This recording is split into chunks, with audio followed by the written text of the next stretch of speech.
करुणा को काम करते करते काफी समय हो गया था। वह बस हॉस्पिटल से घर और घर से हॉस्पिटल जाती थी। इसकी दो वजह थीं। एक तो उसका कहीं भी मन नहीं लगता था, उसका हर चीज से मन भर गया था। दूसरा, वह यह सोचती थी कि किसी दिन उसका सामना शोभा से न हो जाए। शोभा के बारे में उसे बहुत फिक्र रहती थी। वह उससे मिलना चाहती थी, लेकिन एक सवाल जो उसका पीछा नहीं छोड़ रहा था कि जब वह शोभा से मिलेगी तो उसका पहला सवाल यही होएगा कि उसने घर क्यों छोड़ा। ऐसे में अगर उसने करण की सच्चाई शोभा को बताई तो शोभा की गृहस्थी खराब हो जाएगी। वह ऐसा हरगिज नहीं चाहती थी, इसलिए उसका मन कहीं जाने का नहीं करता था। कुछ दिन बाद शहर के सभी बड़े हॉस्पिटल की एक कॉन्फ्रेंस होनी थी, जिसमें कैंसर के प्रति लोगों को कैसे जागरूक किया जाए। इस कॉन्फ्रेंस में करुणा को जाना था, लेकिन करुणा जानती थी कि शोभा भी वहां आएगी। करुणा ने यह बात सुबोध को बताई।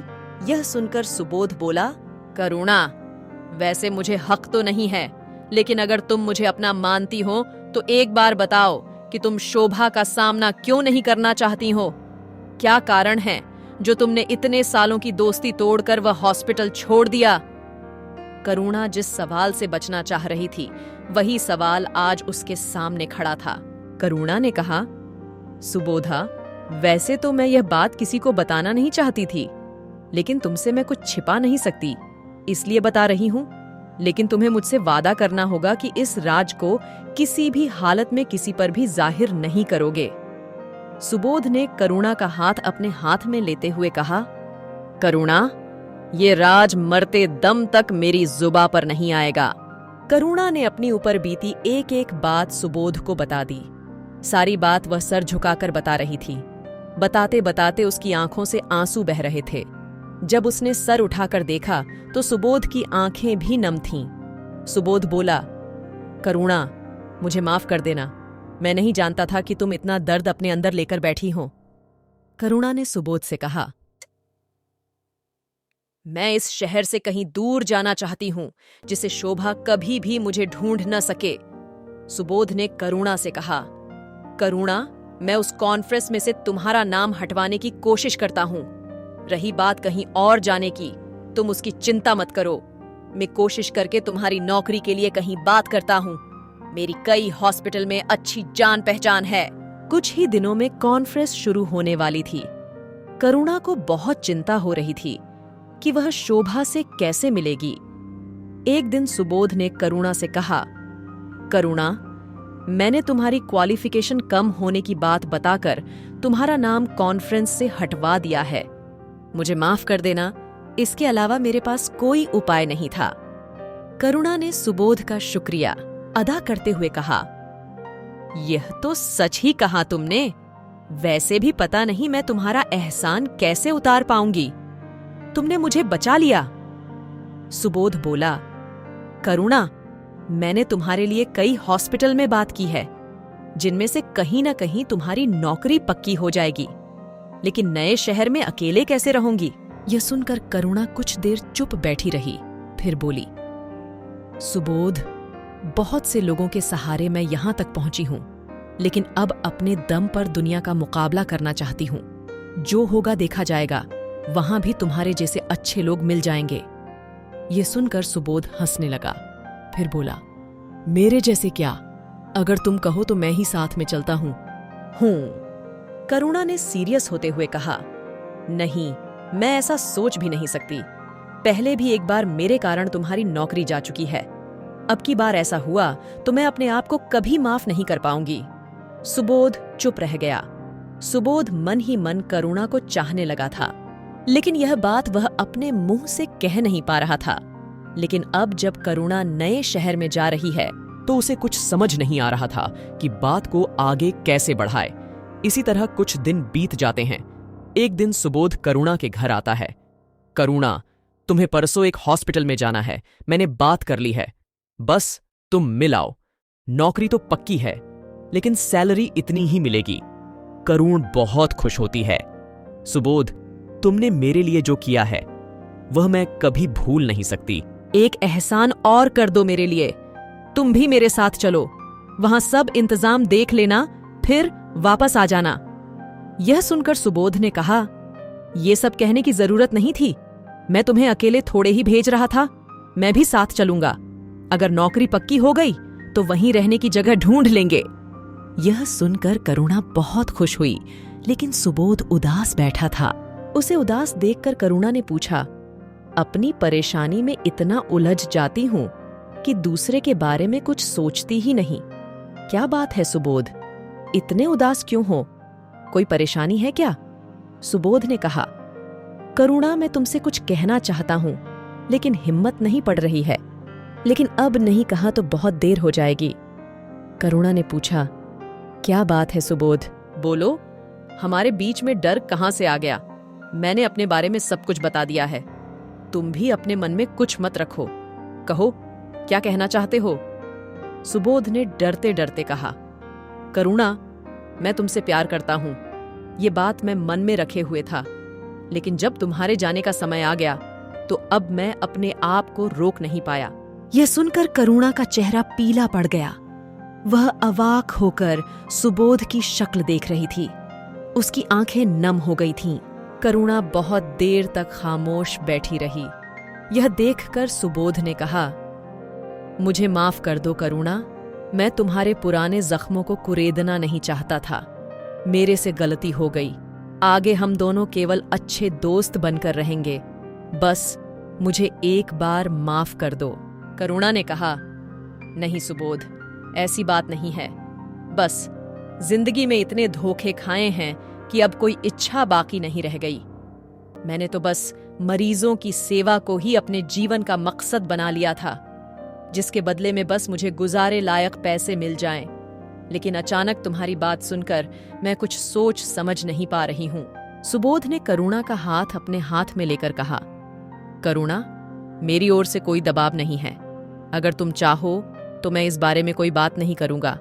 तुम भी भूल जाओ हमारे बीच कोई ऐसी बात हुई थी। करुणा ने सुबोध के हाथ को मजबूती से पकड़कर कहा, नहीं सुबोध, मुझे कुछ समय दो सोचने के लिए। उसके बाद ही मैं कोई फैसला कर पाऊंगी। पहले तो मैं हर फैसला शोभा से पूछ कर लेती थी, लेकिन अब मुझे खुद ही सोचना समझना पड़ेगा। बस एक बात ध्यान रखना, मेरा जो भी फैसला हो उसका असर हमारी दोस्ती पर नहीं पड़ना चाहिए। सुबोध ने करुणा से कहा, मैं भी यही चाहता हूं। चलो अब मैं चलता हूं। परसों चलने के लिए तैयार रहना। तीसरे दिन दोनों दूसरे शहर पहुंच जाते हैं। करुणा का इंटरव्यू चल रहा था। सुबोध बाहर बैठकर उसका इंतजार कर रहा था। बहुत देर इंतजार करने के बाद भी करुणा नहीं आई तो सुबोध वहां से निकलकर पास ही में एक टी स्टॉल पर चाय पीने चला गया। उसके जाने के बाद करुणा बाहर आई तो देखा सुबोध वहां नहीं था। अनजान शहर में अपने आप को अकेला पाकर वह घबरा गई। वह गेट पर गई। वहां सिक्योरिटी गार्ड से पूछा तो उसने बताया, मैडम, आपके साथ जो बैठे थे वो तो बाहर चले गए। यह सुनकर करुणा के हाथ पैर फूल गए। वह सोचने लगी, लगता है सुबोध को परसों की बात का बुरा लग गया। वह जवाब का इंतजार कर रहा होगा और मैंने कोई जवाब नहीं दिया। उसे लगा होगा कि मेरी नौकरी तो लग ही जाएगी, इसीलिए वो मुझे छोड़कर चला गया। करुणा वहीं पास ही में सोफे पर बैठ गई। उसकी आंखें नम हो गई थीं। वह इस पूरी दुनिया में खुद को अकेला महसूस करने लगी। काश उसने सुबोध के प्यार को कबूल कर लिया होता। एक सच्चा दोस्त भी उसने खो दिया। वह सर झुकाए ये सब बातें सोचकर पछता रही थी। तभी सुबोध उसके सामने आया। क्या हुआ, तुम्हारा इंटरव्यू हो गया? क्या कहा उन्होंने? नौकरी पक्की हो गई या नहीं? करुणा ने सिर उठाकर सुबोध को देखा। करुणा की आंखों से आंसू बह रहे थे। वह उठकर सुबोध के गले लग गई। कहाँ चले गए थे? पता है मैं कितना डर गई थी। फिर कभी मुझे छोड़कर मत जाना। करुणा ने कस कर सुबोध को पकड़ लिया। सुबोध को कुछ समझ नहीं आ रहा था। हॉस्पिटल में आने जाने वाले दोनों को देख रहे थे। कुछ देर में करुणा को समझ आया कि उन्हें सब देख रहे हैं। वह सुबोध से अलग हो गई। सुबोध बोला, मैं तो यहीं बगल की दुकान पर चाय पीने गया था। यह सुनकर करुणा बोली, मुझे माफ कर दो। मैं समझी तुम परसों की बात का बुरा मान गए और मुझे यहाँ छोड़कर वापस चले गए। सुबोध यह सुनकर हंसने लगा। करुणा, मैंने कहा था हमारी दोस्ती पर कोई असर नहीं पड़ेगा। मैं तुम्हारा साथ कभी नहीं छोड़ूंगा। बिल्कुल चिंता मत करो। चलो अब बताओ क्या हुआ। करुणा ने कहा, नौकरी मिल गई, 1 सप्ताह बाद ज्वाइन करना है। सुबोध हंसते हुए बोला, मुझे तो पहले ही पता था, नौकरी तुम्हें मिलकर रहेगी। चलो अब कहीं खाना खाते हैं, तुम्हें भी भूख लग रही होगी। दोनों एक रेस्टोरेंट में पहुंच जाते हैं। ज्यादा भीड़ नहीं थी। सुबोध ने खाना ऑर्डर किया। करुणा खाना खा रही थी। फिर उसने सुबोध से कहा, सुबोध, मैंने बहुत सोचा शादी के बारे में, लेकिन हर बार पहले से ज्यादा उलझ जाती हूं। सुबोध बोला, तुम उस बारे में ज्यादा मत सोचो, वक्त अपने आप फैसला करने की हिम्मत देगा। फिलहाल नौकरी पर ध्यान दो। करुणा ने सुबोध का हाथ अपने हाथ में लेते हुए कहा, नहीं सुबोध, जब आज तुम्हें कुछ देर के लिए खो दिया तो मुझे मेरा जवाब मिल गया। मैं तुमसे शादी करने के लिए तैयार हूं। यह सुनकर सुबोध बहुत खुश हुआ। दोनों ने खुशी खुशी खाना खाया। फिर दोनों बस पकड़ने के लिए बस स्टैंड पहुंच गए। बस में बैठे बैठे करुणा ने सुबोध से पूछा, सुबोध, तुम तो मेरी पिछली जिंदगी के बारे में सब कुछ जानते हो, लेकिन मैं तुम्हारे बारे में कुछ नहीं जानती। सुबोध ने करुणा का हाथ में लेते हुए कहा, करुणा मेरी जिंदगी में बताने जैसा कुछ भी नहीं है। गांव में मेरे माता पिता थे, जो कि अब जिंदा नहीं हैं। जब वे थे, मैं गांव में ही एक दवाखाने में कंपाउंडर का काम करता था। उनके जाने के बाद मेरा मन गांव से हट गया, इसलिए यहाँ चला आया। तब से यहाँ नौकरी कर रहा हूँ। मेरा कोई नहीं है, बस अब घर बसाने का मन है। करुणा बोली, मैं समझ सकती हूँ। अगर तुम्हारे माता पिता होते तो अभी तक तुम्हारा घर बस गया होता। माता पिता के जाने का दुख मैं जानती हूँ। जब मेरे माता पिता चले गए तो मैं बहुत टूट गई थी। उस समय अगर शोभा नहीं होती तो न जाने मेरा क्या होता। दोनों ऐसे ही बातें करते करते घर पहुंच गए। करुणा को घर छोड़कर सुबोध अपने घर चला गया। करुणा बहुत थक गई थी, लेकिन उसे नींद नहीं आ रही थी। आज जिंदगी का सबसे बड़ा फैसला उसने लिया था। काश आज शोभा उसके साथ होती, लेकिन फिर उसने सोचा, किसी का भी साथ हमेशा नहीं रहता। क्या पता यही सब किस्मत में लिखा हो। आगे की जिंदगी सुबोध के सहारे ही कटनी थी, सब कुछ किस्मत पर छोड़कर। भविष्य के सपने देखते देखते कब करुणा की आंख लग गई, उसे पता भी नहीं लगा।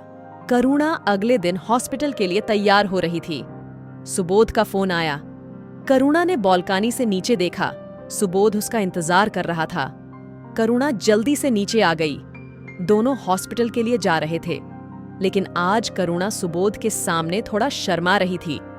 दोनों हॉस्पिटल में जाकर अपने अपने काम में लग जाते हैं। शाम को दोनों एक रेस्टोरेंट में खाना खाने जाते हैं। वहां पहुंचकर सुबोध करुणा से बात करता है। करुणा, मैं 2 दिन के लिए बाहर जा रहा हूँ। करुणा उसे आश्चर्य से देखती है। कहाँ जा रहे हो? क्या बात है? सब ठीक तो है? सुबोध कहता है, हाँ सब ठीक है, मुझे एक जगह से नौकरी का ऑफर मिला है, मैं वहीं जा रहा हूँ। अगर बात बन गई तो 1 सप्ताह बाद मैं भी वहीं शिफ्ट हो जाऊंगा। यह सुनकर करुणा बहुत खुश होती है। सच, मैं तो यही सोचकर परेशान थी कि मैं वहां अकेले कैसे रहूंगी। सुबोध बोला, मुझे तुम्हारी ज्यादा चिंता थी, इसलिए मैं वहां जा रहा हूं। सुबोध 2 दिन के लिए चला जाता है। करुणा के लिए ये 2 दिन काटने मुश्किल हो जाते हैं। कहाँ वह जिंदगी से उम्मीद छोड़ चुकी थी। यह सुनकर करुणा बहुत खुश होती है। सच, मैं तो यही सोचकर परेशान थी कि मैं वहां अकेले कैसे रहूंगी। सुबोध बोला, मुझे तुम्हारी ज्यादा चिंता थी, इसलिए मैं वहां जा रहा हूं। सुबोध 2 दिन के लिए चला जाता है। करुणा के लिए ये 2 दिन काटने मुश्किल हो जाते हैं। कहाँ वह जिंदगी से उम्मीद छोड़ चुकी थी, लेकिन अब वह सुबोध के साथ जिंदगी जीना चाहती है। 2 दिन बाद सुबोध आ जाता है। दोनों हॉस्पिटल में मिलते हैं। सुबोध करुणा से बात करता है। करुणा, मुझे नौकरी मिल गई है। मैं चाहता हूँ इसी सप्ताह हम यहीं शादी कर लें। उसके बाद हम दोनों वहां जाकर एक साथ रहें, पति पत्नी की तरह। करुणा कहती है, सुबोध, इतनी जल्दी सब कैसे होगा? हमें कुछ समय लेना चाहिए। सुबोध ने मुस्कुराते हुए कहा। करुणा, अगर तुम्हें सोचने के लिए समय चाहिए तो बात अलग है, लेकिन अगर सब इंतजाम करने की बात है तो वो सब मुझ पर छोड़ दो। करुणा ने शर्माते हुए हाँ कर दिया। तभी सुबोध ने खड़े होकर पूरे हॉस्पिटल स्टाफ के सामने कहा, दोस्तों, आपको यह जानकर हैरानी होगी कि मैं और करुणा शादी कर रहे हैं, इसलिए आज का लंच मेरी तरफ से रहेगा। साथ ही आपको हमारी मदद करनी होगी शादी के इंतजाम करने में। करुणा को यह उम्मीद नहीं थी। उसने अपना चेहरा अपने हाथों से ढक लिया। सभी ने आकर करुणा और सुबोध को बधाई दी। 2 दिन बाद शादी की तारीख पक्की की गई। बहुत ही साधारण तरीके से मंदिर में शादी करने वाले थे। फिर शाम को कुछ खास दोस्तों को पार्टी के लिए बुलाया गया था। करुणा का बहुत मन था शोभा को बुलाने के लिए। सुबोध ने कहा, करुणा, अगर तुम चाहती हो कि शोभा को बुलाया जाए तो मैं जाकर उन्हें इनवाइट कराऊंगा। करुणा ने कहा, नहीं सुबोध, अब मैं पीछे मुड़कर नहीं देखना चाहती हूँ। जो कुछ भी है बस हम दोनों ही हैं। 2 दिन तक करुणा और सुबोध खरीदारी करने में, बुकिंग करने में लगे रहे। शादी वाले दिन दोनों मंदिर पहुंच गए। वहां सुबोध के दोस्तों ने पहले ही सारे इंतजाम कर रखे थे। इधर हॉस्पिटल में करुणा के साथ काम करने वाली उसकी सहेलियों ने करुणा को सजाने और मंदिर तक लाने का काम किया। बहुत ही साधारण तरीके से दोनों शादी की। उसके बाद वे सब घर आ गए। पहली बार करुणा अपने घर न जाकर सुबोध के घर आई थी। वहां उसका नई बहू की तरह स्वागत हुआ। घर में बहुत चहल पहल थी। सभी लोग इन दोनों की शादी को सेलिब्रेट कर रहे थे। शाम के लिए एक रेस्टोरेंट बुक किया गया था, जहां खास लोगों को पार्टी दी जा रही थी। करुणा आज बहुत खुश थी। उसे लग रहा था जैसे उसके सारे सपने पूरे हो रहे हैं। यही तो चाहती थी वो, एक प्यारा सा पति, एक घर। लेकिन नियति ने उसके साथ जो किया उसे भुलाकर वह आज का दिन अच्छे से जीना चाहती थी। अपने पिछले सफर की कड़वी खट्टी यादों को वह भूल जाना चाहती थी। देर रात दोनों घर आए। बहुत ज्यादा थके होने के कारण दोनों सो गए। अगले दिन करुणा उठी। उसने नहा धोकर भगवान की पूजा की। सुबोध जब उठकर आया तो करुणा पूजा कर रही थी। उसे देखकर सुबोध ने कहा, करुणा, आज लगता है सचमुच भगवान घर में आए हैं। मैं तो ऐसे ही हाथ जोड़कर निकल जाता था। करुणा ने हंसते हुए कहा, अब आप देखिए कैसे मैं सब संभालती हूं। सुबोध हंसने लगा। करुणा ने कहा, अब हमारे पास बहुत कम समय है, हम आज ही चलते हैं। नई जगह पर फ्लैट देखने 4 दिन बाद हमें वहां ज्वाइन करना है। सुबोध तैयार होकर आ जाता है। एक टैक्सी किराए पर लेकर दोनों दूसरे शहर के लिए निकल जाते हैं। हाईवे पर टैक्सी हवा से बातें करते हुए जा रही थी। करुणा गाड़ी के बाहर देखते हुए सोच रही थी, शायद पिछली जिंदगी के सारे दुख पीछे छूट रहे हैं, लेकिन नियति को कुछ और ही मंजूर था। करुणा और सुबोध दोनों नए शहर में जाकर प्रॉपर्टी डीलर से मिलते हैं। वह उन्हें कई फ्लैट दिखाता है, जिनमें से एक उन्हें पसंद आ जाता है। दोनों उसे एडवांस देकर वापस आ जाते हैं। अगले दिन दोनों फ्लैट खाली करके सारा सामान लेकर नए फ्लैट में पहुंच जाते हैं। दोनों के पास बहुत कम सामान था, इसलिए उन्हें शिफ्ट होने में ज्यादा परेशानी नहीं हुई। नई जगह आकर करुणा को बहुत अच्छा लग रहा था। अगले दिन जाकर दोनों ने अपने अपने हॉस्पिटल में जाकर नौकरी ज्वाइन कर ली। करुणा शाम को घर पहुंची तो सुबोध वहां नहीं था। वह सुबोध का इंतजार करने लगी। सुबोध को फोन किया तो उसने कहा, कुछ काम है, थोड़ी देर हो जाएगी। शाम को जब सुबोध आया तो करुणा ने पूछा, इतनी देर कहाँ लगा दी? सुबोध ने कहा, कुछ नहीं, बस तुम्हारे लिए कुछ खरीदारी कर रहा था, ये देखो। यह कहकर सुबोध ने एक पैकेट पकड़ा दिया। करुणा ने देखा तो वह एक ज्वेलरी सेट था। बहुत सुंदर सेट था। करुणा ने कहा, सुबोध, इसकी क्या जरूरत थी? अभी हमें बचत करके चलना चाहिए। सुबोध ने उसे समझाते हुए कहा, तुम्हारी बात ठीक है, लेकिन शादी पर तुम्हें कोई गिफ्ट भी तो देना चाहिए था। अब जरा पहनकर दिखाओ। करुणा ज्वेलरी पहनकर सुबोध के सामने आती है। सुबोध उसे देखता ही रह जाता है। करुणा ज्वेलरी उतारकर बोलती है, सुबोध, मेरे पास भी ज्वेलरी है और ये भी आ गई। इसे घर पर रखना ठीक नहीं है, हम एक लॉकर लेकर उसमें रख देते हैं। सुबोध कहता है, ठीक है, कुछ दिन में लॉकर ले लेंगे। अभी यहीं संभाल कर रख लो। यह सुनकर करुणा ज्वेलरी को अपनी ज्वेलरी के साथ रख देती है और फिर रसोई के काम में लग जाती है। इसी तरह समय बीत रहा था। करुणा सुबोध का साथ पाकर बहुत खुश थी। सुबोध उसे बहुत खुश रखता था। जिंदगी से उसकी जो शिकायतें थीं, वह अब दूर हो चुकी थीं। शादी के 6 महीने सब कुछ ठीक चलता रहा। उसके बाद एक दिन करुणा ने सुबोध से कहा, सुबोध, क्या बात है, अब तुम बहुत देर से घर आते हो? यह सुनकर सुबोध बोला, हॉस्पिटल में काम ज्यादा है, ड्यूटी है, करनी तो पड़ेगी ही। सुबोध और करुणा के बीच दूरियां बढ़ती जा रही थीं। छुट्टी वाले दिन भी सुबोध काम का बोलकर हॉस्पिटल चला जाता था। सुबोध के बदलते व्यवहार से करुणा परेशान रहने लगी थी। उसने कई बार सुबोध से पूछा, लेकिन सुबोध ने कुछ भी नहीं बताया। करुणा को सुबोध की चिंता रहने लगी थी। एक दिन वह शाम के समय सुबोध के हॉस्पिटल पहुंच जाती है। करुणा ने सोचा, चलो आज रेस्टोरेंट में डिनर करेंगे। वहां जाकर उसने रिसेप्शन पर पता किया तो पता चला कि सुबोध तो घर चला गया। फिर उसने पूछा, मैडम, आपके हॉस्पिटल में काम बहुत ज्यादा है। मेरे पति मतलब सुबोध जी बहुत देर से घर आते हैं। यह सुनकर रिसेप्शन पर बैठी मैडम ने कहा, नहीं, यहाँ सबके काम के घंटे फिक्स हैं। हमारे पास शिफ्ट में काम होता है, ड्यूटी टाइम के बाद किसी को नहीं रोका जाता। यह सुनकर करुणा दिल धक से बैठ जाता है। हे भगवान, सुबोध मेरे से झूठ बोलकर घर से गायब रहता है। वह मुझसे बचने की कोशिश कर रहा है। इसी उधेड़-बुन में वह घर पहुंच जाती है। कुछ देर बाद सुबोध आ जाता है। करुणा उससे पूछती है तो वह वही हॉस्पिटल का बहाना बना देता है। करुणा उससे कहती है, मैं आज हॉस्पिटल गई थी, वहां तो कोई ओवरटाइम नहीं होता, फिर तुम देर रात तक कहाँ रहते हो? सुबोध यह सुनकर हक्का बक्का रह जाता है। करुणा, ऐसा कुछ नहीं है, वो लड़की अभी नई आई है, मुझे नहीं जानती, मैं डॉक्टर के साथ रहता हूँ। किसी तरह करुणा को समझाकर सुबोध शांत करता है, लेकिन करुणा के मन में शांति नहीं थी। वह रात भर जाग कर यही सब सोचती रहती है। दोनों धीरे धीरे एक अजनबी की तरह रहने लगते हैं। अब न सुबोध उससे ज्यादा बात करता था, न उसकी ओर ध्यान देता था।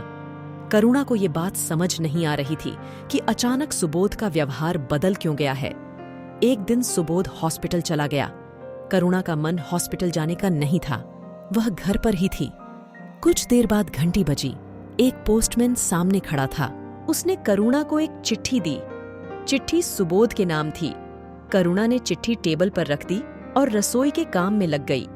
जब दोपहर को वह खाना खाने बैठी तो सामने चिट्ठी देखकर उसने सोचा, सुबोध को कोई नहीं है, फिर यह चिट्ठी किसने भेजी?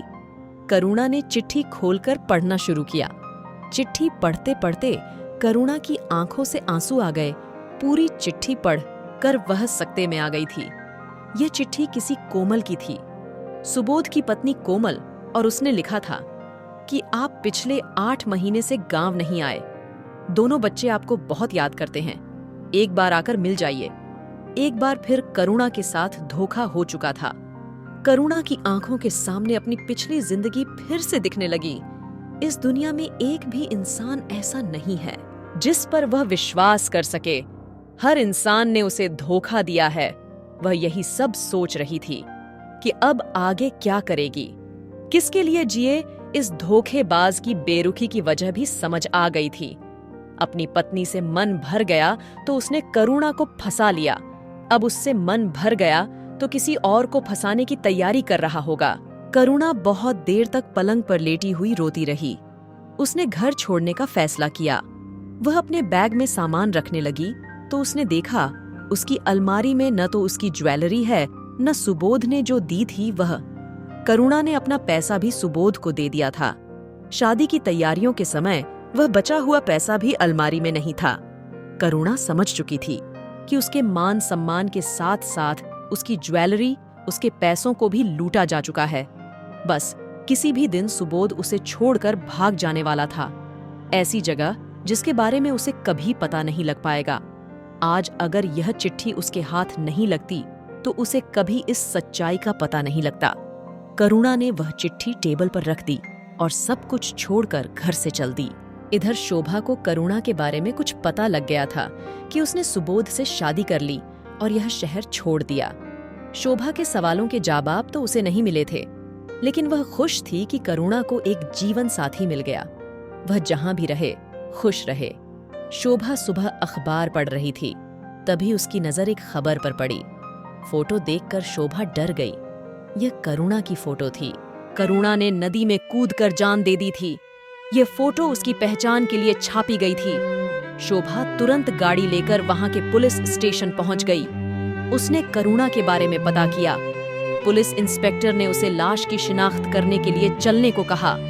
शोभा ने वहां जाकर देखा, लाश करुणा की ही थी। वह करुणा से लिपटकर फूट फूट कर रोने लगी। पुलिस ने बताया कि करुणा के हाथ में पॉलीथिन बंधी थी, जिसमें एक खत था जो शोभा के नाम था। उसमें लिखा था, शोभा मुझे माफ कर दे, मैंने तेरा साथ छोड़ दिया। उसके बाद खत में करुणा ने सब कुछ लिख दिया जो आज तक उसके साथ हुआ था। खत की आखिरी लाइन में करुणा ने लिखा था, मैं बेसहारा थी और बेसहारा ही इस दुनिया से जा रही हूं। तेरे एहसानों का कर्ज रह गया मुझ पर। समाप्त। आपको यह कहानी कैसी लगी, कमेंट अवश्य करें। मुझे आशा है कि मेरी कहानी आपको बहुत पसंद आई होगी। अगर आपको ऐसा ही वीडियो चाहिए तो कृपया मेरे चैनल को सब्सक्राइब करें।